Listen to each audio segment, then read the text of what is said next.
ఏంటి చపాతీలోకి మంచి కర్రీ అండి. లివర్ అండ్ బుడద కర్పూరాలు, కరివేపాకు, పచ్చిమిర్చి, ఆనియన్స్ బాగా వేసుకోండి. గ్రేవీ బాగా వస్తుంది. అల్లం ఎల్లిగడ్డ వేసుకొని కొంచెం ఉప్పు వేసుకొని ఏగనివ్వండి.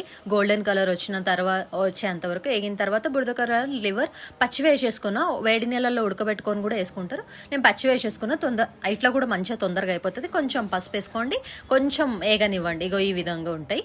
ఏం నో ప్రాబ్లం, మంచిగా ఏగిపోతాయి. 2 టేబుల్ స్పూన్స్ కారం, 1 టేబుల్ స్పూను ఉప్పు, 1 టేబుల్ స్పూన్ ధనియాల పొడి, గరం మసాలా పొడి వేసుకొని మంచిగా కొంచెం సిమ్లో పెట్టుకొని బాగా ఏగనివ్వండి. కలుపుతూ ఉండండి. కలుపుతూ ఉండడం వల్ల ఇట్లా నూనె పైకి తేలిపోతుంది. కొంచెం ఏగినట్టు ఉప్పు కారం అన్ని బాగా మసాలాలు ముక్కకు పడతాయి.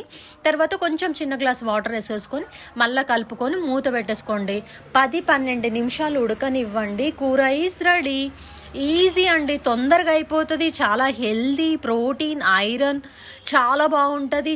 చాలా టేస్టీ కూడా ఉంటుంది. చాలా అంటే చాలా టేస్టీగా ఉంటుంది. చపాతీ పూరీలోకి అయితే ఇంకా చెప్పనక్కర్లేదు, అంత కమ్మగా ఉంటుంది. అన్నంలో కూడా బాగుంటుంది, కానీ చపాతీకి వీటికైతే ఇంకా బెస్ట్ కాంబినేషన్. చాలా చాలా కమ్మగా ఉంటుంది. టేస్ట్ మాత్రం అద్దిరిపోయిందండి. నేను చెప్పినట్టు యాస్టీస్ చేసుకోండి. టేస్ట్ మాత్రం చాలా చాలా చాలా బాగా కుదిరింది. Very Emmy. తింటుంటే నోరీలు ఊరుతున్నాయి.